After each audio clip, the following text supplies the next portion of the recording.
नमस्कार।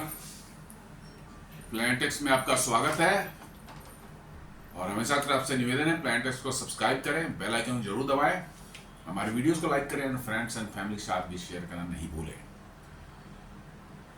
भारत के infrastructure development में जो है आपने देखा होगा कि पिछले 20-25 सालों में, पिछले 10-12 सालों में जो है 10-11 सालों खासकर जो है 2014 के बाद से अभूतपूर्व प्रगति हुई है। चाहे रेलवेज हो, चाहे हाईवेज हो, चाहे बड़े बड़े मतलब कि जो पोर्ट्स बन रहे हों, पावर प्रोजेक्ट्स हों, ग्रीन एनर्जी प्रोजेक्ट्स हों, सभी बहुत बड़े विशाल स्तर पर जो है प्रोजेक्ट्स किए जा रहे हैं। माउंटेन्स में बड़े बड़े टनल्स खोदे जा रहे हैं रेलवे एंड रोड कनेक्टिविटी बनाने के लिए। जो है आपको एक ऋषिकेश कर्णप्रयाग 125 किलोमीटर की एक रेल परियोजना चल रही है, उसमें तो उसका 90% हिस्सा जो है टनल्स के अंदर से जाता है। इसी तरह से आप सागरमाला परियोजना देख लें, जिसके अंदर डीप सी पोर्ट्स बनाए जा रहे हैं 3 जगह, विजिंजम, वधावन और गैलेथिया बे पोर्ट ग्रेट निकोबार आइलैंड पर जो है। इससे भारतमाला परियोजना का जो बड़े बड़े एक्सप्रेसवेज और हाईवेज बन रहे हैं अक्रॉस द कंट्री। तो कहने का ये सेंस है कि आपका इंफ्रास्ट्रक्चर प्रोजेक्ट जो है, जो कि बिल्कुल स्लगिश धीमी गति से पहले चल रहा था, 2014-15 के बाद से इतनी तेज रफ्तार पकड़ चुका है वो। और आज जो भारत में आप देख रहे हैं कि सड़कों का जाल आपको दिख रहा है, रेलवेज के नेटवर्क जो है वो धीरे धीरे एक्सपैंड हो रहे हैं। जहां डबल लाइन थे उसको ट्रिपल किया जा रहा है, ट्रिपल है तो क्वाड्रिपल किया जा रहा है। डेडिकेटेड फ्रेट कॉरिडोर्स जो है दो रूट्स बनकर तैयार हैं, 3 रूट्स और जो है उस पर अप्रूवल वगैरह प्लानिंग और अप्रूवल के स्टेज में है। तो कहने का ये सेंस है कि इंफ्रास्ट्रक्चर जो है, मूलभूत आधारभूत जो आपका जो है सुविधाएं होती हैं, मतलब कि जो है उनमें जो है बहुत जबरदस्त काम पिछले कुछ सालों में हुआ है। और उसी कड़ी में एक और जो है बहुत मैसिव प्रोजेक्ट है जिस पर आज हम चर्चा करने वाले हैं, वो है $125 billion plan to boost high speed road network in India. जी हाँ, मतलब कि नॉर्मल तो हाईवेज होते ही हैं, लेकिन आजकल जो है कंसेप्ट आया और तेज गति से रोड ट्रांसपोर्ट हो। आपका रोड से जो है आप बहुत फास्टर मतलब कि जो है वे में जो है तेज गति से जो है पैसेंजर्स या माल को जो है एक जगह से दूसरी जगह पहुंचा सके, इसके लिए एक्सप्रेसवेज का निर्माण किया जा रहा है। जी हाँ, एक्सेस कंट्रोल्ड एक्सप्रेसवे, जिसमें जो है बैरियर्स लगे होते हैं रोड पर साइड में कि कोई जानवर या कहीं से कोई व्हीकल्स या कोई ऐसे नहीं घुस सकता उसमें, ताकि एक्सीडेंट्स वगैरह की संभावना न रहे। सिर्फ जगह बने हुए हैं जहां से व्हीकल इंटर कर सकते हैं या एक्सप्रेसवे से बाहर निकल सकते हैं। एग्जिट और एंट्रेंस बने हुए हैं। तो ये जो है एक्सप्रेसवेज का जो है दौर जो है भारत में 90s में जो शुरू हुआ था। पहला एक्सप्रेसवे मुंबई पुणे एक्सप्रेसवे बना था 125 किलोमीटर करीब जो है, और आज भारत में करीब 4,500 किलोमीटर के आसपास में एक्सप्रेसवेज हैं। तो इसी कड़ी में जो है भारत सरकार ने बहुत महत्वाकांक्षी योजना बनाई है।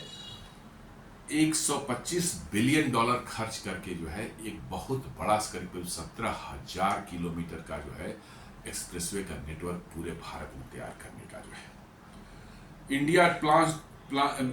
ये जो है आप न्यूज़ देखेंगे, इनका जो है इकोनॉमिक टाइम्स का जो है वो कहते हैं कि India plans 125 billion push to boost high speed road network. जी हाँ, $125 बिलियन खर्च करके जो है हाई स्पीड रोड नेटवर्क जो है उस पर बहुत बड़ा एक बूस्ट आने वाला है।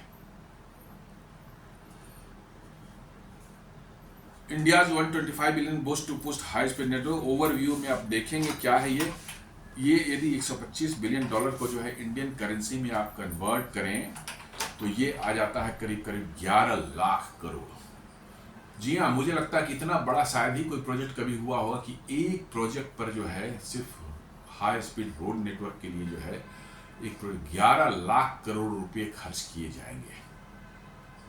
इट इज अ मैसिव, मैं बता रहा हूँ, इतना बड़ा प्रोजेक्ट शायद दुनिया में शायद बहुत कम देश करते होंगे, या करते होंगे तो बहुत लॉन्ग टर्म में, बहुत लंबे समय में इतना खर्च करते होंगे।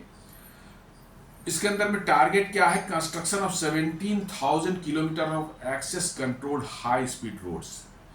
जी हाँ, 17,000 किलोमीटर जो है हमें access controlled high speed network बनाने हैं। नॉर्मली जो है जितने भी एक्सप्रेसवेज हैं वो 6 लेन हैं, 8 लेन हैं, कहीं कहीं 4 लेन को भी एक्सप्रेसवे कह दिया जाता है, एक्सेस कंट्रोल बना दिया गया है, बट जनरली जो है वो 6 लेन और 8 लेन वाले होते हैं। और उनके दोनों तरफ कंटिन्यूअस जो है बैरियर्स लगे होते हैं, जिसको कि जानवर क्रॉस करके नहीं आ सकते, कोई व्हीकल कहीं बीच से नहीं घुस सकती। और नॉर्मली वो जमीन से जो है काफ़ी ऊंचे होते हैं, मिट्टी भर कर उनको बहुत ऊंचा बनाया जाता है ताकि जानवर या अन्य व्हीकल्स वगैरह कहीं भी से घुसने की जगह ही नहीं हो। कुछ डेजिग्नेटेड पॉइंट्स होते हैं जहां से जो है गाड़ियां इंटर कर सकती हैं या एग्जिट कर सकती हैं एक्सप्रेसवे से। जो है काफ़ी ऊंचाई पर वो होते हैं, इसलिए जो फ्लडिंग वगैरह होने की संभावना भी उसमें कम होती है। नॉर्मली जो रोड्स होते हैं, हाईवेज होते हैं, जो लो माने होते हैं, जिनकी हाइट नहीं होती है, आसपास नदियों में जब फ्लड आता है तो कई बार देखा गया कि हाईवेज पर भी जो है आपको पानी आ जाता है और आपका पूरा कम्युनिकेशन रुक जाता है। इससे क्या होता है कि आपकी ट्रैफिक जो है रुक जाती है, बहुत इकोनॉमिक लॉस भी होते हैं। इनको बनाए काफ़ी ऊंचा, जमीन से कम 20 फीट ऊंचाई जो है, कम से कम मैं बोल रहा हूँ। कई जगह आपको बहुत ज़्यादा भी मिलेंगे फ्लड वाले एरिया में, जहाँ पर पानी वानी जमने की संभावना होती है, आसपास नदियाँ हैं, वहाँ पर और भी ज़्यादा है। 20, 30, 40 फुट ऊंचा जमीन से जो है उसको मिट्टी भर करके जो है बनाया जाता है, और ताकि उस पर कोई जानवर नहीं जा सके, कहीं से कोई गाड़ी नहीं आ सके, कोई आदमी नहीं घुस सके उसमें। सिर्फ लिमिटेड जगहों पर जहाँ पर डेजिग्नेटेड पॉइंट्स हैं वहाँ से एंट्री होती है, एग्जिट होती है। इससे एक्सीडेंट होने के चांसेस बहुत घट जाते हैं और आपकी ट्रैफिक निर्बाध गति से जो है काफ़ी हाई स्पीड से वो चलते रहती है। डिज़ाइन स्पीड कहा जा रहा है कि ये 120 किलोमीटर पर आवर के स्पीड के लिए बनाया जाएगा, ये कि इस पर 120 किलोमीटर से गाड़ियां दौड़ सकें। भारत के लिए 120 किलोमीटर अभी भी कह सकते हैं काफ़ी ज़्यादा माना जाता है। हालांकि विदेशों में आप जाएंगे तो 120 kilometre is not a very high speed, क्योंकि वहाँ के एक्सप्रेसवेज जो हैं या अमेरिका के इंटर स्टेट हाईवेज जो हैं उनको आप देखेंगे तो उन पर तो 120 किलोमीटर बड़ी कॉमन मतलब की जो है स्पीड होती है। 140, 50, 60 तक लोग चलाते हैं गाड़ियाँ। लेकिन भारत में हमारे देश की जो है ज्योग्राफी भी डिफरेंट है, हमारे लोगों का माइंडसेट भी अलग है, थोड़ी डिसिप्लिन की भी कमी रहती है, इसलिए उतने हाई स्पीड पर अलाउ आप करेंगे तो निश्चित रूप से आप देखेंगे कि एक्सीडेंट्स जो हैं, दुर्घटनाएं हैं, इस तरह की बहुत ज़्यादा बढ़ जाएंगी। इसलिए जो है इसको अभी 120 किलोमीटर तक लिमिट रखा गया है। लेकिन 120 किलोमीटर भी भारत के परिप्रेक्ष्य में आप देखें तो बहुत अच्छी स्पीड है। 120 किलोमीटर का मतलब है कि आप 1000 किलोमीटर का डिस्टेंस है, करीब 7-8 घंटे में आप पहुंच जाएंगे वहां। तो ये मतलब कि जो है भारत के मतलब कि लॉजिस्टिक कॉस्ट को जो है ड्रास्टिकली रिड्यूस करने वाला है। लॉजिस्टिक कॉस्ट को आप देखा जाए तो ये है कि भैया आप जो सामान बनाते हैं, कोई मैन्युफैक्चरर है, लेटेस्ट से कि एक कार बनाने वाली Hyundai मोटर्स जो है उसकी कंपनी है, कहाँ आपको जो है चेन्नई के पास में है, और उसकी कार तो पूरे भारत में बिकती है। लेटेस्ट से कि उसकी कार जो है दिल्ली में बिकनी है, तो वहाँ से वो क्या होता है कि बड़े बड़े कार के कैरियर्स होते हैं, उस पर लोड होते हैं 10-20 कार जो है, और वहाँ से वो चलती है और दिल्ली पहुँचती है। आप समझ सकते हैं जितना डिले, जितना स्लो चलेगा वो गाड़ी, उतने ही डिले होगी और उतने ही लॉजिस्टिक कॉस्ट बढ़ेगी, क्योंकि जितना टाइम होगा नेचुरली है कार कंपनी जो है, जो ट्रक कंपनी है जो कि उसको ऑपरेट करती है, उतना ही ज़्यादा पैसा लेगा, क्योंकि उसके एम्प्लॉयज उस पर है, उस पर खर्चे बढ़ जाते हैं। देन गाड़ी की मेंटेनेंस भी ज़्यादा बढ़ जाएगी और टाइम लगेगा। तो नेचुरली है कि उस यदि वो एक ही गाड़ी रोड अच्छे स्पीड से चलती है तो 4 चक्कर दिल्ली के लगाती है, अब वो शायद 3 ही चक्कर लगा पाए, तो वो एक राउंड जो है उसका लॉस हो रहा है, तो वो भी तो इसी में जोड़ेगा वो। तो इसे लॉजिस्टिक कॉस्ट जो है आपकी बढ़ जाती है। तो कहने का ये सेंस है कि आपका भारत सरकार ये चाहती है कि आपकी लॉजिस्टिक कॉस्ट इम्प्रूव होगी, मतलब कि जो है उसमें कट होगा, उसमें कम होगा। इससे क्या होगा, फ़ायदा क्या होगा, हमारे मैन्युफैक्चरर्स जो हैं, हमारे एक्सपोर्टर्स हैं, उनको फ़ायदा होगा। मैन्युफैक्चरर्स से यदि लॉजिस्टिक कॉस्ट कम होगा तो वही सामान जो है, जो 2000 किलोमीटर दूर बनता है और इस शहर में आके बिकता है, तो उस पर लॉजिस्टिक कॉस्ट कम होने से उसका ओवरऑल जो है प्राइस जो है घट जाएगा। कंज्यूमर्स के लिए फ़ायदा होगा, उससे कंज्यूमर्स को उसमें जो है कम पैसे देने पड़ेंगे और कंजम्पशन देश में और ज़्यादा बढ़ेगा।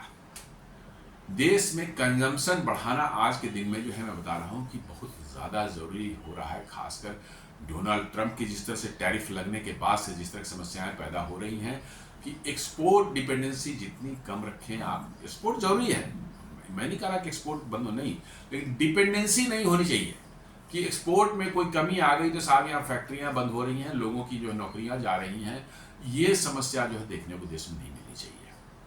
तो इसलिए जो है भारत सरकार जो है लॉजिस्टिक कॉस्ट को कम करने के लिए बड़े बड़े प्रोजेक्ट्स कर रही है। उसी के तहत जो ये $125 बिलियन या 11 लाख करोड़ का जो प्रोजेक्ट है, हाई स्पीड कॉरिडोर्स में 17,000 किलोमीटर के हाई स्पीड कॉरिडोर्स बनाने का, वो किया जा रहा है। यदि हाई स्पीड कॉरिडोर को देखें, एट प्रेजेंट जो है भारत में यदि आप देखें तो 1,46,000 किलोमीटर के आपके नेशनल हाईवेज हैं। अभी काफी बड़ी संख्या है लेकिन फिर भी कम है।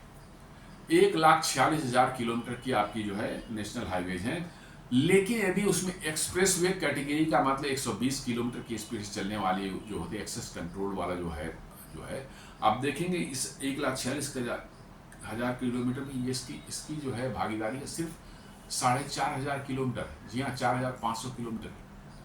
मतलब आप देखेंगे आपके रोड नेटवर्क के हिसाब से आपके एक्सप्रेसवेज जो हैं वो उनकी जो है लंबाई जो है या उनकी जो है उनका जो है माने हिस्सा है पूरे नेशनल हाईवे में जो है वो काफी कम है। आप सोच रहे हैं कि 1.5 लाख किलोमीटर में आपका सिर्फ 4,500 किलोमीटर है, यानी कि 3% के आसपास में। उसी को बूस्ट करने के लिए सरकार जो 17,000 किलोमीटर का जो है ये ऐड कर रही है इसमें। और लॉन्ग टर्म में सरकार का प्लानिंग है कि जैसे 2047 तक जो है भारत ने सरकार का या मोदी जी का प्लान है कि भारत एक विकसित राष्ट्र के रूप में जो है डेवलप कर जाए। जी हाँ, 2047 तक जो है हमारे प्रधानमंत्री नरेंद्र मोदी जी का विजन है कि भारत को हम एक डेवलप्ड कंट्री के लाइन में खड़े कर दें। जी हाँ, जो डेवलप्ड कंट्रीज हैं 10-12 दुनिया के जो अपने आप कहते हैं, भारत को उस पंक्ति में खड़ा करने का मोदी जी का प्लान है। और इसलिए जो है उनका है कि 2047 तक जो है हमारे देश में 50,000 किलोमीटर का जो है हाई स्पीड रोड कॉरिडोर होना चाहिए। आप चाइना से कंपेयर नहीं करें, चाइना में बहुत ज्यादा है, वहां 1 लाख किलोमीटर से ज्यादा है। चाइना की बात छोड़ दें, लेकिन भारत के लिए उन्होंने टारगेट रखा है 50,000 किलोमीटर का, जिसमें से ये पहला जो है 17,000 करोड़ का प्रोजेक्ट जो लॉन्च हुआ है और ये 11 लाख करोड़ का इन्वेस्टमेंट इसमें होगा। और इससे जो है आपको जो है देश की लॉजिस्टिक कॉस्ट को एक बहुत बड़ा मतलब कि जो है रिलीफ मिलेगा। उनके सामान जल्दी पहुंचेंगे देश में, इंडस्ट्रियल कॉरिडोर से जो है कंजम्पशन वाले जो मेट्रोज होंगे वहां पहुंचेंगे, पोर्ट्स तक पहुंचेंगे जहां से एक्सपोर्ट किया जा सके, छोटे छोटे टाउन्स में पहुंच पाएंगे जहां पर मतलब इनका कंजम्पशन खरीदार है इनकी जो है। तो इस तरह से लॉजिस्टिक कॉस्ट में कमी करके जो है भारत सरकार जो कंजम्पशन को बूस्ट करना चाहती है, साथ साथ जो है एक्सपोर्ट्स को भी बूस्ट करना चाहती है। जी हाँ, लॉजिस्टिक कॉस्ट जितनी कम होगी, आपके अंतर्राष्ट्रीय बाजार में आपके प्रोडक्ट्स की कॉस्ट कम होंगे और इससे आपके जो है सामान की का जो है डिमांड बढ़ेगी और आपके एक्सपोर्ट्स पर उसका बड़ा पॉजिटिव इम्पैक्ट पड़ेगा। ऑब्जेक्टिव्स में पहला जो मैंने बताया, cut logistic cost, reduce India's high logistic expenses and improve competitiveness. जी हाँ, आप देखेंगे आज से 15 साल पहले या 20 साल पहले उठा लें, कोई एक सामान मुंबई से चलता था, कोई ट्रक जो है कोई इंपॉर्टेंट सामान लेके, उसको लगता है 4 से 5 दिन दिल्ली पहुंचने में लग जाते थे। कलकत्ता से कोई मुंबई के लिए चलाता, हो सकता है उसको 8 दिन लग जाए। चूंकि सड़कें जो थी नेशनल हाईवे नाम थे उनके, 4 लेन थे भी, लेकिन उनकी क्वालिटी इतनी खराब थी, इतनी मतलब कि जो है उस पर मतलब कि ट्रैफिक लोड इतना ज़्यादा था, इतना अनऑर्गेनाइज्ड वे में सारी चीज़ें थी। कहीं एक्सीडेंट हो गया तो जैम लगी हुई है, घंटों की जैम में फंसा हुआ है। तो मुंबई से कलकत्ता जाना है 7-8 दिन लग गए, मुंबई से दिल्ली आना है तो कम से कम 4 से 5 दिन लग गए, चेन्नई से दिल्ली जाना हो सकता है कि 10 दिन लग जाए। ये बहुत आम बात थी, बहुत आम था। लेकिन पिछले कुछ सालों में जो है लंबे लंबे जो एक्सप्रेसवे बने हैं और नेशनल हाईवेज भी जो है उसकी संख्या माने उनकी लंबाई जो है काफ़ी ज़्यादा बढ़ी है, नए नए 4 लेन कॉरिडोर्स जो बने हैं, इसके कारण जो है काफ़ी तेज़ी से जो है आपका जो है अब सामान देश में एक जगह से दूसरी जगह पहुंचाए जा रहे हैं। साथ साथ डेडिकेटेड फ्रेट कॉरिडोर जो है बना है, लुधियाना से जो है सोननगर बिहार तक जो है, और फिर दादरी से जो है नई दिल्ली मुंबई तक जो है। तो इन सबों को आप देखेंगे लॉजिस्टिक कॉस्ट में निश्चित रूप से कमी आई है, लेकिन ये क्या सफिशिएंट है? नहीं, सफिशिएंट नहीं है, पर्याप्त नहीं है ये, चूंकि लॉजिस्टिक कॉस्ट अभी भी जो है हमारा 12 से 13% या 14% तक पड़ता है, जिसको सरकार का प्लान है 6% तक लाने का। जी हाँ, जो दुनिया का वर्ल्ड का स्टैंडर्ड है लॉजिस्टिक कॉस्ट जो 5 से 6% होता है, तो भारत सरकार का भी ये प्रयत्न है कि लॉजिस्टिक कॉस्ट जो अभी हमारे 12-13% से ऊपर रहते हैं वो घट करके करीब करीब 5 से 6% आ जाए, ताकि हम दुनिया में कॉम्पिटिटिव हो सकें। जी हाँ, लॉजिस्टिक कॉस्ट जितना होता है वो आपके प्रोडक्ट की कॉस्ट पर ऐड हो जाता है, और ultimately that cost has to be borne by the consumer of that product. Manufacturer तो देंगे नहीं, मैन्युफैक्चरर की जो कॉस्ट है उतने लेंगे, और साथ साथ जो है ट्रांसपोर्ट की कॉस्ट उस पर ऐड होगी, तो निश्चित रूप में लॉजिस्टिक कॉस्ट जो है उससे आपका कॉस्ट, आपके प्रोडक्ट का कॉस्ट जो बढ़ जाता है, बहुत बढ़ जाता है, और इससे आपकी कॉम्पिटिटिवनेस जो इंटरनेशनल मार्केट में जो है कम हो जाती है, और फिर आपको जो है आपके एक्सपोर्ट्स पर असर पड़ता है, आपके कंजम्पशन पर असर पड़ता है। इसको कम करने का जो है प्रयत्न बहुत बड़े स्तर पर चल रहा है। इसी सिलसिले में जो है आपका ये प्रोजेक्ट को भी उसी एंगल से देखा जाना चाहिए कि लॉजिस्टिक कॉस्ट करना भारत सरकार की सबसे बड़ी प्रायोरिटी है, और उस प्रायोरिटी को में एक और मतलब कि सिर्फ रोड ही नहीं है, मैंने बताया कि रेल है, आपके जो है पोर्ट्स हैं, आपके एयरपोर्ट्स हैं, सबका योगदान है। Road one of the element है, वन ऑफ द कंपोनेंट है इसका। तो इस कंपोनेंट में जो है ये इन्वेस्टमेंट किया जा रहा है 11 लाख करोड़ का। Boost connectivity, link industrial hubs, ports and major cities through faster corridors. जी हाँ, इनका मेन एम क्या है? इंडस्ट्रियल हब्स को, पोर्ट्स को और मेजर सिटीज जहां कंजम्पशन होते हैं उनको जोड़ना। जी हाँ, सामान बनते कहाँ है? जहां इंडस्ट्रियल हब्स हैं वहां बनते हैं। बड़े शहर जहां वहां कंज्यूम होते हैं, वो उन बड़े शहरों से ये फिर छोटे शहरों की तरफ और डिस्ट्रीब्यूशन में जाता है। साथ साथ ये पोर्ट्स तक पहुंचते हैं ताकि वहां से जो है इंटरनेशनल मार्केट में इनको एक्सपोर्ट किया जा सके। तो वो उसी को एम करते हुए जो है कनेक्टिविटी जो है बूस्ट करना है, इसको कहा इंडस्ट्रियल कॉरिडोर्स के बीच के साथ जो है पोर्ट्स का, और साथ साथ जो है आपके बड़े बड़े मेजर सिटीज है, मेट्रो सिटीज जिनको बोलते हैं, दिल्ली है, बॉम्बे है, बेंगलुरु है, चेन्नई है, कोलकाता है, ये सब सारे जो है बड़े बड़े हमारे पोर्ट्स हैं। मुंबई है, विशाखापट्टनम है, आपको मुंद्रा पोर्ट है, देन आपको जो है कोचिन पोर्ट है, चेन्नई पोर्ट है, बहुत ज़्यादा अपने हर पूरे दुनिया में पोर्ट्स जो है, भारत में पोर्ट्स हैं, इन सबों को जोड़ना है और एक्सपोर्ट्स को बढ़ावा देना है। Regional deployment, trigger industrial and commercial growth along highways.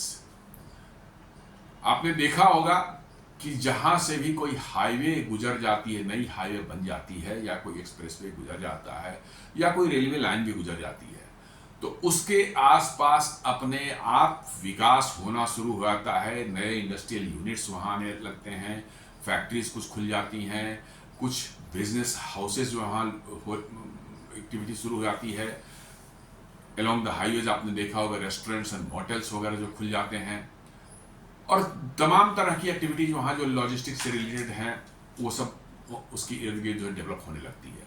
इससे क्या होता है कि उस एरिया के लोगों को वहीं पास में ही अच्छा खासा रोजगार मिलना शुरू हो जाता है। जी हाँ, अपने देश की समस्याओं में सबसे बड़ी समस्या जो हम लोग फेस कर रहे हैं या हमेशा फेस करते रहेंगे, आई कैन से, वो है रोजगार की समस्या। क्यों? क्योंकि हमारे देश की जनसंख्या इतनी ज्यादा है और इतनी तेजी से बढ़ रही है कि उतने रोजगार जो है क्रिएट नहीं हो पाते उस रफ्तार से। तो इसलिए हमें वैसे हर एक्टिविटी करनी चाहिए, हर वैसा एफर्ट लगाना चाहिए जिससे कि छोटे छोटे रोजगार जो है डेवलप हो और उस एरिया के लोगों को वो रोजगार मिल सके, उनके जीवन यापन का साधन बन सके। तो ये हाईवे जहां से गुजरते हैं, ऐसा देखा गया है कि जहां पहले वो बियाबान था, बिल्कुल खेत थे, वहां कुछ नहीं था, वंस हाईवे बन जाते हैं तो देखेंगे पहले छोटे छोटे रेस्टोरेंट्स आ जाएंगे, पेट्रोल पंप खुल जाएंगे, फिर मोटल्स हो जाएंगे, कुछ होटल्स भी खुल जाएंगे, रिसोर्ट बन जाते हैं। देन लॉजिस्टिक्स के पॉइंट ऑफ व्यू से जो व्हीकल रिपेयर का की बड़ी बड़े वर्कशॉप खुल जाएंगे, टायर्स वगैरह जो है बीच रास्ते में जो है पंक्चर हो जाते हैं उसके रिपेयरिंग के शॉप्स खुल जाएंगे, खाने पीने की जो छोटे छोटे ढाबे खुलने लगते हैं, मतलब तमाम तरह की बिजनेस एक्टिविटी जो है आप उसके इर्द गिर्द शुरू हो जाती है और अपने आप में पूरा वो एक हाईवे जो है एक रोजगार का साधन उस एरिया के लोगों के लिए बन जाता है। तो ये बहुत ही पॉजिटिव माने साइड इफेक्ट है इस हाईवेज और रोड्स बनाने का जो है।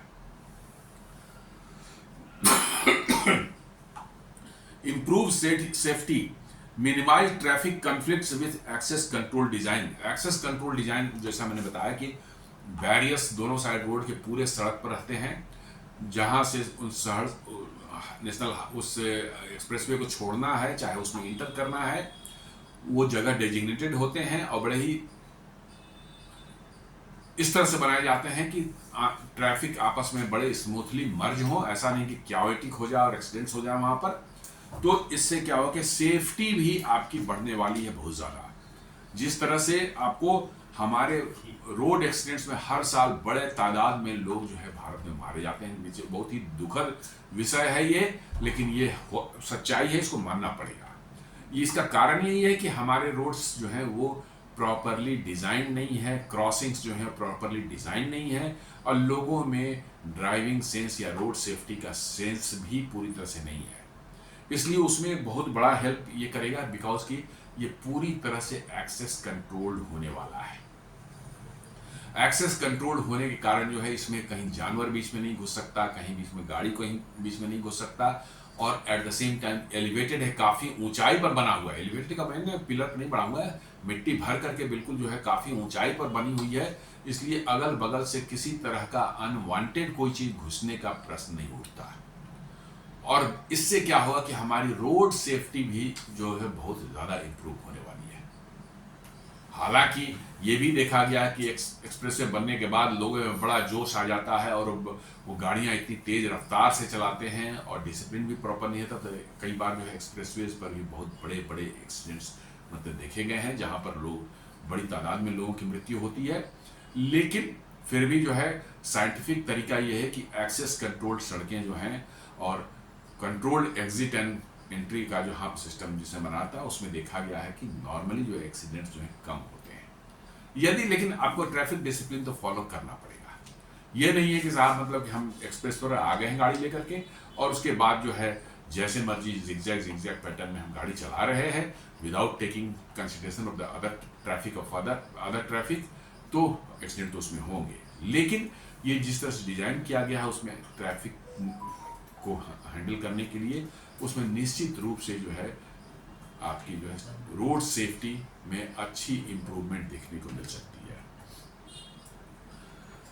Supports $30 trillion vision, part of India's road map to a 30 trillion economy by 2047। जी हाँ, प्रधानमंत्री जी ने जो सपना देखा है या देश के सामने रखा है 2047 में जो है भारत को एक विकसित राष्ट्र बनाने का, उसमें एम ये है कि 2047 तक भारत की इकोनॉमी जो है वो $30 ट्रिलियन की हो जाए। जी हाँ, ये उनका विजन है और उसी विजन में बहुत से काम होंगे, इतने मैंने मैसिव काम होने हैं, उसमें ये एक छोटा सा पार्ट है। ये एक 125 बिलियन डॉलर या 11 लाख करोड़ का जो है ये 17,000 किलोमीटर का हाई स्पीड कॉरिडोर बनाना। फाइनेंसिंग मॉडल्स कैसे इसको मैंने इन सब चीज़ों को किया जाता है, देखेंगे। आफ्टर ऑल जो है इतने बड़े प्रोजेक्ट्स को करने के लिए जो है बहुत पैसे चाहिए होते हैं, काफ़ी ज़्यादा, मतलब मैसिव इन्वेस्टमेंट होता है। तो आखिर पैसे आते कहाँ से हैं? तो 2-3 मॉडल हैं जिनका मैं जिक्र करता हूँ। एक तो है build operate and transfer, BOT model बोलते हैं। इसमें है कि सरकार जो है किसी प्राइवेट फर्म को या कंसोर्टियम को ये पूरा का पूरा प्रोजेक्ट दे देती है कि भाई आप इसे बनाएं और 20 साल 25 साल 30 साल तक इसको आप ऑपरेट करें और उससे जो है टॉल कलेक्ट करें। आप देखते होंगे टॉल प्लाजा वगैरह लगे हुए हैं जहाँ 50 रुपये 60 रुपये हर गाड़ी पास करते हैं, उसके हिसाब से आपको लगता है हर 100 200 300 किलोमीटर पर आपको दिखता है ये बड़े बड़े हाईवे पर जो है। तो ये इन्होंने बनाया है कि भैया बिल्ड ऑपरेट एंड ट्रांसफर, मतलब आप इसको बनावें और आप इसको ऑपरेट करें 20 साल तक या 30 साल तक, जैसा भी प्लान में होता है उस डिसाइड किया जाता है, ताकि आपके खर्चे निकल आए और साथ साथ जो आपको प्रॉफिट होना था इस पीरियड में जो आपने प्लान किया था वो प्रॉफिट भी आपको मिल जाए। और जब वो पीरियड खत्म हो जाए तो फिर उस रोड को आप सरकार को ट्रांसफर कर दें। उसकी मालिक ऑलवेज सरकार ही थी, ऑनर थी, सिर्फ आपको ऑपरेशन का जो है ऑपरेट करने के लिए वो दिया गया था एक सर्टेन पीरियड तक। आपने ऑपरेट कर लिया, अपने खर्चे निकाल लिए, अपने प्रॉफिट भी निकाल लिया और वो वापस सरकार की हो जाती है। तो इसमें जो है use for commercial viable stretches with more than 15% return, उसमें नॉर्मली इसको माना जाता है 15% रिटर्न मिलना चाहिए इन्वेस्टर को जो है। तो private players recover investment by toll revenues, उनको रोड बनाते हैं, उसको मेंटेन भी करते हैं उस साल तक, 15 साल 20 साल 25 साल तक जो है उस जैसा भी टेंडर में रहा हो, और उसके हिसाब से जो है टॉल कलेक्ट करते हैं ताकि उनका खर्चा निकल जाए और फिर वो पीरियड ओवर होने के बाद वो सरकार को वापस मिल जाती है। दूसरा है हाइब्रिड एन्युइटी मॉडल, HAM जिसको बोलते हैं। गवर्नमेंट पेज 40% अपफ्रंट, जी हाँ, कॉस्ट जितना प्रोजेक्ट का है उसका 40% गवर्नमेंट अपफ्रंट पे कर देती है और rest funded through operational revenue, और रेस्ट जो 60% है वो फिर वही वो सर्टेन पीरियड तक वो ऑपरेट करेंगे और उससे जो है टॉल को मतलब कलेक्ट करेंगे और उस टॉल कलेक्ट करने से अपना जो खर्चा निकालेंगे और प्रॉफिट निकालेंगे और फिर वो सरकार को फिर वापस हो जाएगी वो चीज़। तो ये मॉडल हाइब्रिड एन्युइटी मॉडल है जिसमें पार्टली जो 40% को अपफ्रंट सरकार पे कर देती है। रिड्यूसेस प्राइवेट सेक्टर रिस्क, निश्चित रूप से 40% यदि उनको शुरू में ही मिल जाता है तो रिस्क काफ़ी हद तक कम हो जाता है इसमें। तो ये मॉडल जो है प्राइवेट इन्वेस्टर्स को काफ़ी ज़्यादा अट्रैक्ट करता है। पहला वाला जो है वो थोड़ा सा ज़्यादा उनको रिस्क लगता है क्योंकि वो पूरा पैसे उन्हें लगाने हैं और देन लंबे समय तक उनको ऑपरेट करना पड़ेगा उनको अपने प्रॉफिट को निकालने के लिए। तो थोड़ा उससे जो है ज़्यादा अट्रैक्टिव है ये हाइब्रिड एन्युइटी मॉडल जो है। और दूसरा होता है कि एसेट मोनेटाइजेशन भी है, completed road assets monetise through toll operate and transfer models और इंफ्रास्ट्रक्चर इन्वेस्टमेंट ट्रस्ट। जी हाँ, ये वैसे रोड्स हैं जो कि ऑलरेडी ऑपरेशनल हैं, चल रहे हैं। उसमें क्या होता है कि सरकार जो है उसको जो है ऑक्शन करके जो है या टेंडर करके किसी पार्टी को दे देती है कि भाई इसको आप लीजिए 15 साल के लिए 10 साल के लिए जो भी है, आप इसको ऑपरेट करें, आप इसको मेंटेन भी करेंगे उस पीरियड में, कोई रोड में खराबी आएगी उसको ठीक ठाक भी करेंगे और टॉल कलेक्ट करेंगे। और टॉल कलेक्ट करने के लिए जो है कलेक्ट आप करेंगे और इसके एवज में क्या है, अब फ्रंट मान लीजिए कोई रोड है 20,000 करोड़ का उसका आया टेंडर में, तो 20,000 करोड़ वो सरकार को पार्टी दे देगी और उसके बाद उस रोड के स्ट्रेच को जो टेक ओवर करके मेंटेन करेगी, उस पर टॉल कलेक्ट करेगी और 20 साल 10 साल 15 साल या 20 साल जितने पीरियड उसमें मेंशन्ड है उतने पीरियड तक जो है वो उससे जितना भी है अपना सरकार को उसने दिया है पैसे उतने निकलेंगे और साथ साथ प्रॉफिट जो उसको आएगा वो भी निकलेगा और फिर उसके बाद उनका जो है टर्म खत्म हो जाएगा, वो वापस सरकार पर जाए। ये है बेसिकली कि आपके एसेट्स तैयार हैं, आपने पहले से तैयार हैं और आप उसको मोनेटाइज कर रहे हैं। तो इन 2-3 तरीके हैं जिससे सरकार पैसे उगाही करती है, पैसे इकट्ठा करती है इतने बड़े प्रोजेक्ट को फंड करने के लिए अलग अलग तरह के मॉडल होते हैं, और मोरल सभी मॉडल्स कहीं न कहीं ये मॉडल चलता है, किसी रोड स्टेज पर दूसरा मॉडल चलेगा, इस तरह से ये चलते रहता है।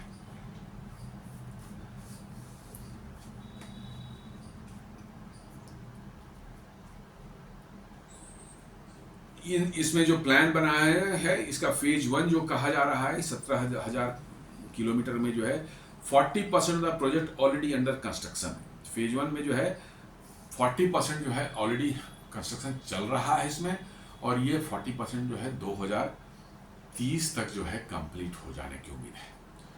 और फेज 2 में जो है remaining stage to begin by 2028, मैंने रेस्ट जो कहते हैं 60% वो 2028 तक उसमें काम शुरू हो जाएगा, और वो सब कंप्लीट होने की जो इन्होंने प्लानिंग की है संभावना है 2033 तक जो है वो कंप्लीट हो जाएगी। तो आप समझ लीजिए कि आज 2025 है ना, तो पिछले अगले 8 सालों में पूरा का पूरा 17,000 करोड़ का जो है एक्सप्रेसवे बनने का प्रोग्राम जो है ये आपको कंप्लीट होने की संभावना है। और लॉन्ग टर्म विजन जैसा मैंने बताया कि बाई 2047 जो है इनका 50,000 किलोमीटर कॉरिडोर जो है एक्सप्रेसवे का भारत में तैयार करने का प्लान है। और मुझे लगता है कि कोई बहुत डिफिकल्ट टास्क जरूर है, लेकिन given the performance of the highway construction, मतलब मिनिस्ट्री जो है, मिनिस्ट्री ऑफ नेशनल हाईवेज जो है आप देखेंगे पिछले 10 सालों में जो है जिस रफ्तार से उन्होंने काम किया, यहाँ कहीं कहीं जो है क्वालिटी पर जरूर उंगली उठी है। क्वालिटी मतलब कि जो है वहाँ पाई गई है कि थोड़ी इंफीरियर रही है, लेकिन हाँ तेज रफ्तार से आप कहीं करते हैं तो निश्चित रूप में मॉनिटरिंग भी थोड़ी सी मतलब कि जो है कहीं कहीं चूक हो जाती है और वैसे घटनाएं देखने को मिलती है। बट मोर और लेस हम कह सकते हैं कि बहुत तेज रफ्तार से मतलब कि जो है हाईवेज एंड एक्सप्रेसवेज का निर्माण पिछले 10-12 सालों में भारत में हुआ है। तो हम उम्मीद करते हैं कि अगले 8 सालों में जो प्लान बनाया गया 17,000 किलोमीटर का जो है वो निश्चित रूप से कंप्लीट होगा, और ये 50,000 किलोमीटर का जो है 2047 तक जो है इसमें भी कोई शक की संभावना नहीं होनी चाहिए, क्योंकि ये भारत के विकास के लिए, भारत के इंडस्ट्रियल ग्रोथ के लिए, भारत के इकोनॉमिक ग्रोथ के लिए जो है it is the most vital मतलब कि एलिमेंट। जी हाँ, it is the most vital element because की it will reduce the logistic cost drastically. आज अमेरिका की इतनी बड़ी इकोनॉमी है, उसमें एक बहुत बड़ा रोल जो है वहाँ के हाईवेज निभाते हैं। जी हाँ, अमेरिका का रेल नेटवर्क कोई बहुत अच्छा नहीं है, वहाँ पर ट्रेन पे तो कोई चलता ही नहीं, पैसेंजर ट्रेन तो चलती ही नहीं, ना के बराबर है। उससे माल ढोने का काम में आता है, इट इज़ वेरी स्लो। पूरा का पूरा नेटवर्क डीजल ऑपरेटेड है, कोई वो नहीं है, क्या कहते हैं इलेक्ट्रिफाइड सेक्शन ना के बराबर है, तो ये बहुत स्लो है। उनके मोस्ट ऑफ द माल ढुलाई जो वहाँ पर जो है ट्रकों से थ्रू होता है, बड़े बड़े लॉरीज और ट्रक एंड लॉरीज जो चलते हैं वहाँ पर। और चूंकि सड़क उनकी इतनी अच्छी है, इतनी हाई क्वालिटी की सड़क है कि लंबी डिस्टेंस है, 2-2, 3-3 हज़ार किलोमीटर के डिस्टेंस वो 24 घंटे 25-36 घंटे में कंप्लीट कर लेते हैं, और इससे उनकी लॉजिस्टिक कॉस्ट बहुत कम रहती है। जी हाँ, अमेरिका के एक प्रेसिडेंट थे जो जॉन एफ कैनेडी, उन्होंने कहा था कि अमेरिका के रोड्स इसलिए नहीं अच्छे हैं कि अमेरिका बहुत अमीर है, बहुत रिच है, बल्कि उन्होंने कहा कि उल्टा है, अमेरिका इसलिए रिच है कि अमेरिका के सड़क बहुत अच्छी है। बिल्कुल सही कहते हैं। आपकी कनेक्टिविटी और इंफ्रास्ट्रक्चर और लॉजिस्टिक कॉस्ट जो है यदि आपकी कम होती है तो आपकी इंडस्ट्रियल ग्रोथ जो है वो अपने आप जो है बूस्ट होती है, इकोनॉमिक ग्रोथ खुद ही बढ़ती है। नहीं तो आपकी जो है आज भारत के अंदर 12-13% लॉजिस्टिक कॉस्ट है, जहां दुनिया में 6% के आसपास में। समझ सकते हैं कि आप 5 से 7% जो है 6% का तो गैप आपका ऑलरेडी उनके साथ में है। आपकी कंपिटिटिवनेस आएगी कहां से? यदि आप भी 6% पर आते हैं तब आप कंपिटिटिव होते हैं आपके प्रोडक्ट्स वर्ल्ड मार्केट में जो है। तो इसलिए लॉजिस्टिक कॉस्ट जो है हम लोग उसको समझते नहीं, आम जनता उसको समझती नहीं, लेकिन लॉजिस्टिक कॉस्ट जो है plays a very crucial role in the development of economy of any country.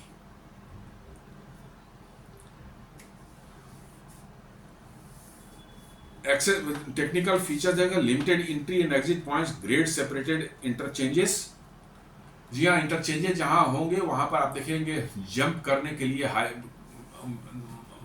Flyovers जैसे बने रहते हैं, मतलब कि एलिवेटेड फ्लाईओवर हैं जो कि इस साइड से उस साइड आपको निकाल दें, वर्चुअली मैंने सिग्नल फ्री टाइप का क्रॉसिंग जहां होते हैं, दो रोड क्रॉस कर रहे हैं, किसी को भी किधर जाना हो सकता है, अभी है सिग्नल उसके लिए यूज होता है, सिग्नल पर वेट करना पड़ता है, इसके कारण जैम भी लगते हैं। लेकिन आप जो है उस तरह से फ्लाईओवर्स क्रिस क्रॉस करके बना दें जिसमें कि कोई गाड़ी किधर भी आ सकते, किसी दूसरे को ऑब्स्ट्रक्ट ना करे, तो इससे मतलब कि जो है आपकी वहाँ पर जो बॉटलनेक होती है वो आप रिमूव कर देते हैं, तो आपकी स्मूथ ट्रैफिक मूवमेंट बहुत स्मूथ हो जाती है।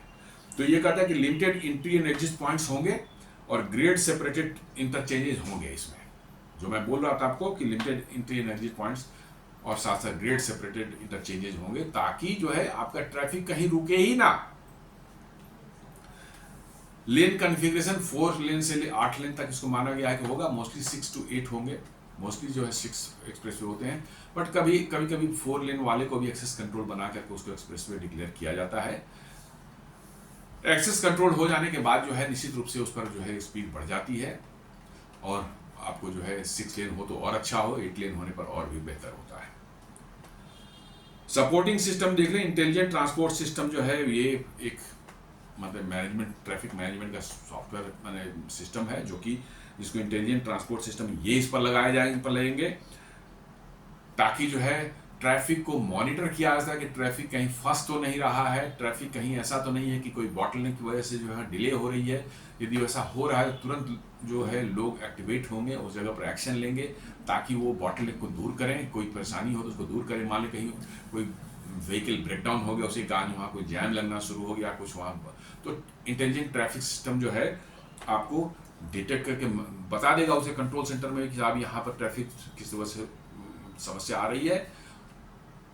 तुरंत आसपास में जो उनके जो है नेशनल हाईवेज या उस एक्सप्रेसवे की जो टीम होगी वो जाके देखेंगे क्या समस्या है और उसको दूर करने की कोशिश करेंगे। यदि उसको असिस्टेंस चाहिए उस जो गाड़ी ब्रेकडाउन है उसको रिमूव करने की, तो वो असिस्टेंस भी प्रोवाइड करेंगे। तो ये ट्रैफिक को एकदम बिल्कुल रियल टाइम में मॉनिटर करने के लिए सिस्टम काम करेगा। इलेक्ट्रॉनिक टोलिंग है, फास्टैग ऑब्लिक जीएनएसएस, जो टोलिंग जो है वो बिल्कुल ऑटोमेटिक जो है फास्टैग या जीएनएसएस के थ्रू किया जाएगा, जिसमें कोई मैनुअल इंटरवेंशन नहीं होगा, ताकि गाड़ियों को वेट ना करना पड़े। आप सिंपली चलते जा रहे हैं अपने स्पीड से जो है, और आपकी टोल जो है वहाँ कट जाएगी आपके फास्टैग या जीएनएसएस के थ्रू जो है। जीएनएसएस ऐसा है कि सेटेलाइट वगैरह के आज के दिन में बहुत ज़्यादा पावरफुल सेटेलाइट्स हो गए हैं, वो आपकी गाड़ियों का वो पकड़ से फास्टैग को पकड़ सकते हैं, चाहे आपकी गाड़ी का नंबर पकड़ सकते हैं, और आपके जो अकाउंट है जहाँ से पैसे कटते हैं टोल के लिए है, उससे जो है उतने पैसे डिडक्ट करके जो है आपको इंटीमेशन मोबाइल पर दे दी जाएगी।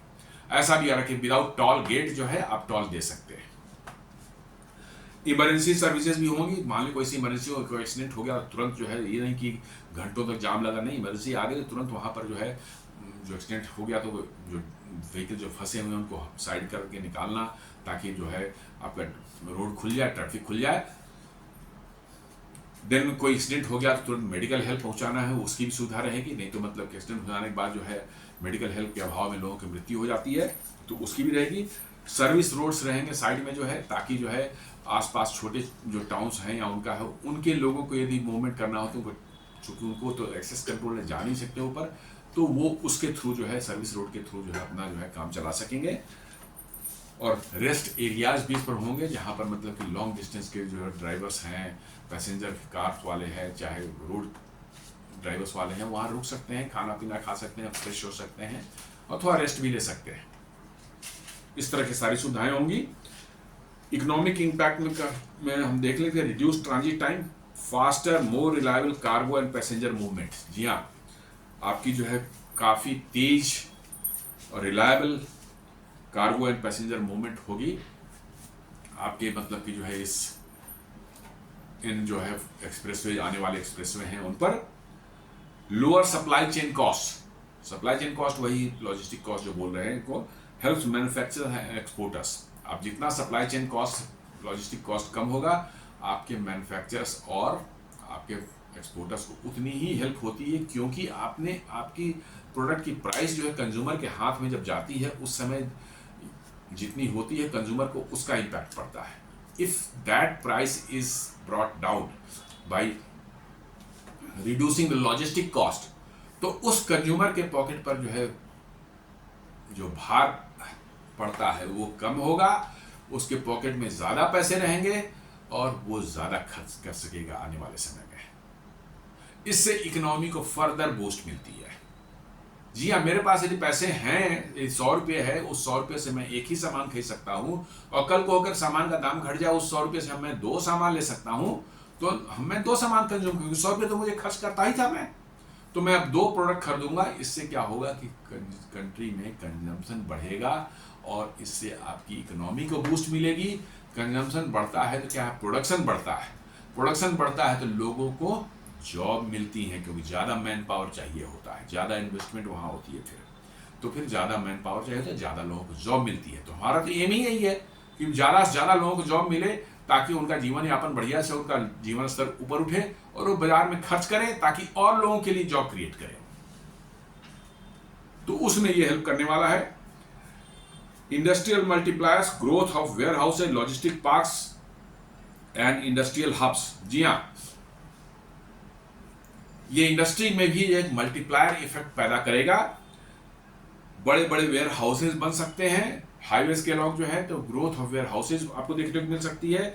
लॉजिस्टिक पार्क्स भी जो उन हाईवेज के अराउंड बन सकते हैं, जहां पर गुड्स जो है आते हैं, कंटेनर्स आते हैं, उनको स्टोर करना, फिर दूसरी जगह ट्रांजिट करवाने की। एक चेन्नई से कोई आ रहा है, ट्रक जो है उस पर कंटेनर लदे हुए हैं, या मतलब कि जो है वो कहीं आ गया, एक लॉजिस्टिक पार्क उतर गया, फिर वहां से उसको डिस्ट्रीब्यूट करके कुछ सामान एक शहर में जाना है, कुछ सामान दूसरे शहर में जाना है, इस तरह की व्यवस्थाएं होती है, उसको लॉजिस्टिक पार्क बोलते हैं।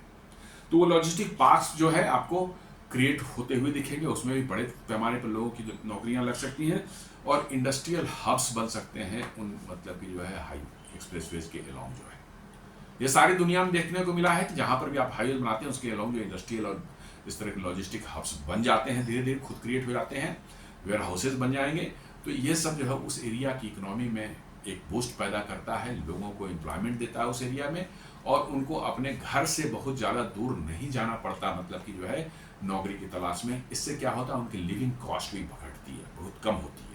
क्योंकि दूसरे शहर में जाएंगे तो उनको जो है किराया मकान लेना पड़ेगा, बहुत सी व्यवस्थाएं करनी पड़ेगी, जिससे उनका कॉस्ट बढ़ जाता है। और यहाँ अपने गांव के आसपास ही कोई उसके वैसा उनको जॉब मिल जाता है, तो they need not spend all this money on this things in towns. अपने घर से बैठ के वो काम कर सकता है, घर में रख करके जो है जाएगा, सुबह शाम तक आ जाएगा, काम कर सकता है वो। एंड टॉल रेवेन्यू जो है commercially viable stretches generate steady returns. जी हाँ, कमर्शियल जो अच्छे जो है आपके जो है जिस पर ट्रैफिक अच्छी खासी होती है, जिन हाईवे पर जो है बहुत तगड़ा मतलब टॉल कलेक्शन होता है, और इससे जो है जो इन्वेस्ट करने वाले जो हमारे होते हैं, जो रोड बनाने वाली कंपनियां हैं, उनको जो बूस्ट मिलता है, उनकी एक्टिविटीज को बूस्ट मिलता है।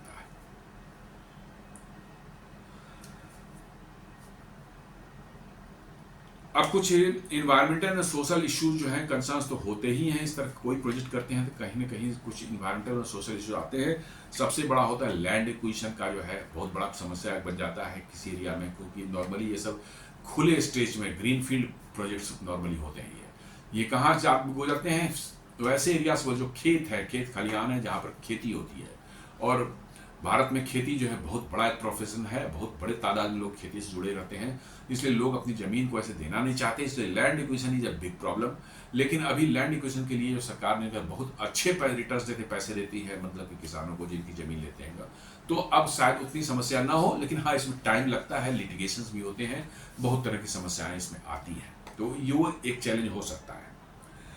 एक इकोलॉजिकल कंसर्न है, road passing through forest and hills, that for example western Ghats need wildlife crossings compensatory forestation. जी हाँ, यदि आप फॉरेस्ट के से आपका क्रॉस कर रहा है आपका जो है लैंड रोड जो है, तो आपको जो है इन सब समस्याओं को फेस करना पड़ेगा।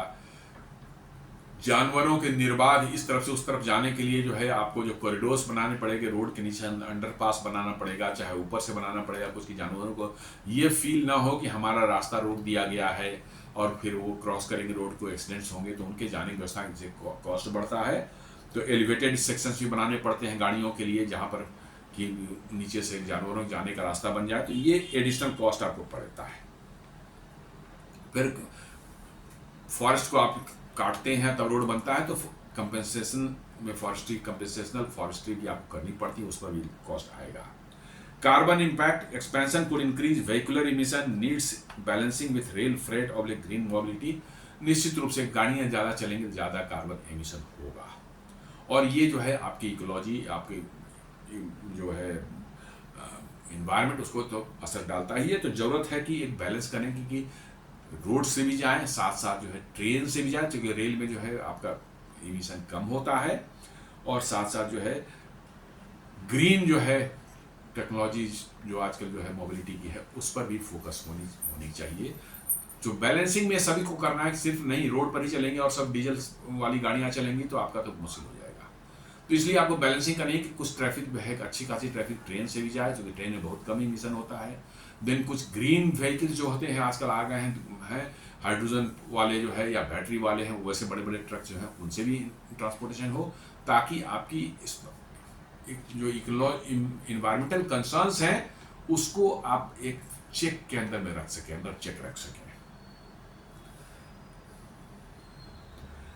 रिस्क एंड चैलेंजेस जो है फाइनेंसिंग रिस्क जो है वो निश्चित रूप से मतलब कि जो है जैसा मैंने बताया कि 3 तरह से गवर्नमेंट अपने आप को फाइनेंस करती है। उसमें आप डिपेंडिंग ऑन उस समय क्या सिचुएशन है, इकोनॉमिक सिचुएशन देश की कैसी चल रही है, बैंकों की क्या स्थिति चल रही है, बैंक लेंडिंग जो है उसका इंटरेस्ट रेट का क्या सिचुएशन है, उसके हिसाब से आपको फाइनेंसिंग देखनी पड़ेगी कि फाइनेंसिंग आपको मिल पाती है प्रॉपरली या नहीं मिल पाती है।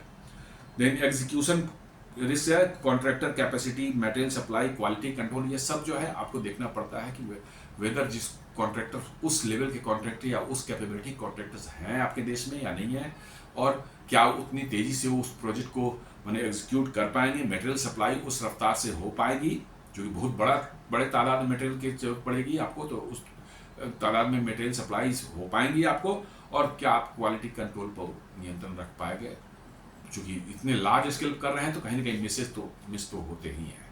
तो ये कंसर्न है।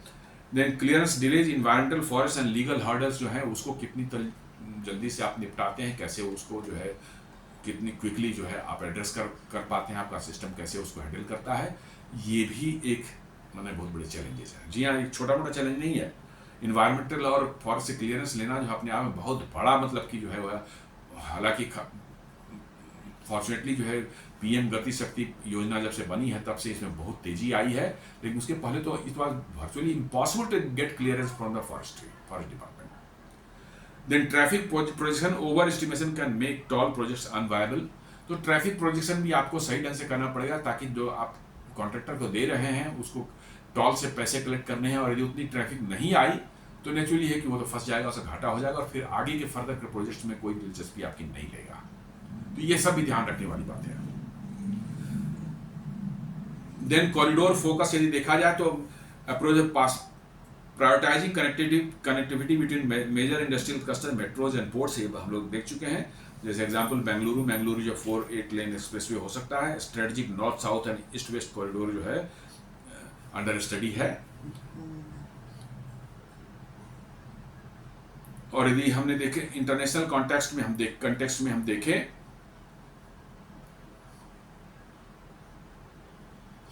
तो आप देख लें कि India expressway network is still far smaller. जी हाँ, but this plan mirrors large scale expansion like US interstate और चाइना एक्सप्रेसवे बूम। आप इंडिया को देखेंगे तो लगेगा कि हाँ अभी भी हमारा 4.5 किलोमीटर का एक्सप्रेसवे कुछ भी नहीं है यदि आप इसको कंपेयर करते हैं अमेरिका और चाइना से।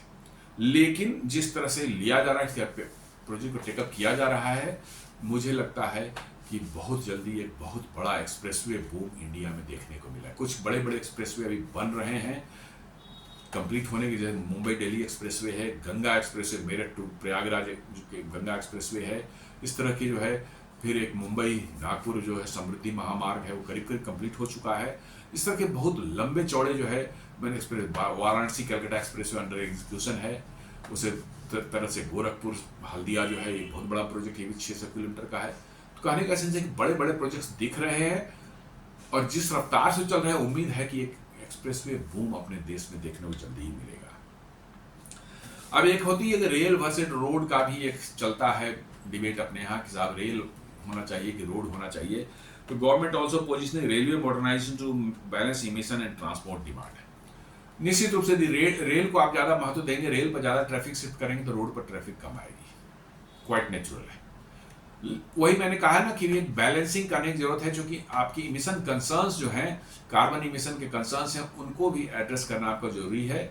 और इसलिए रेल और रोड में एक बैलेंस तो आपको बना करके ही रखना पड़ेगा कि रेल पर सर्टेन अमाउंट ऑफ ट्रैफिक जाए और सर्टेन अमाउंट ऑफ ट्रैफिक जो है रोड पर जाए। ये बैलेंसिंग आपको करनी पड़ेगी, there is no way out.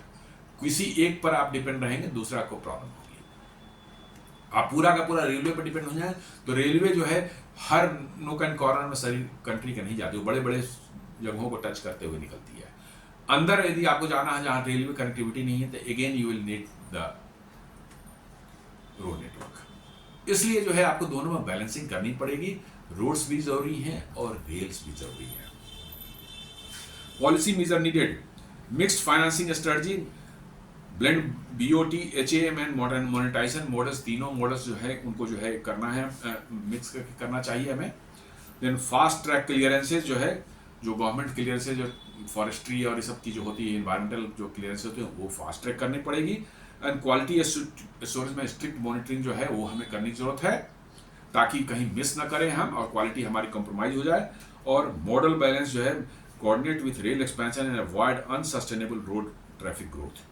मैंने कहता है कि रेलवे को भी का भी ग्रोथ होना चाहिए और अननेसेसरी जो है रोड का की जहां तक जिस एरिया में बहुत बल्क में कार को जाना है वहां पर रोड का ना इस्तेमाल करें, हम रेलवे का इस्तेमाल करें। तो इन सब चीजों को बैलेंस हमें करने की जरूरत है।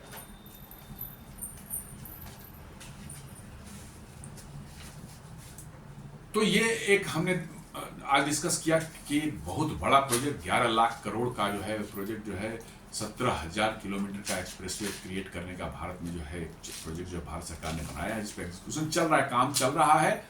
और आने वाले समय में भारत के लॉजिस्टिक कॉस्ट को बहुत माने समझ लीजिए बहुत बड़ा एक इम्पैक्ट डालेगा। लॉजिस्टिक कॉस्ट हमारी ड्रास्टिकली नीचे आने वाली है, जो हमारी अर्थव्यवस्था को एक बहुत बड़ा बूस्ट प्रदान करने वाला है। तो दोस्तों आज का ये वीडियो यहीं समाप्त करता हूँ। उम्मीद करता हूँ आपको पसंद आया होगा। इसे लाइक करें, फ्रेंड्स एंड फैमिली के साथ शेयर करें, हमारे चैनल को सब्सक्राइब करें और बेल आइकन दबाना बिल्कुल नहीं भूलें। धन्यवाद।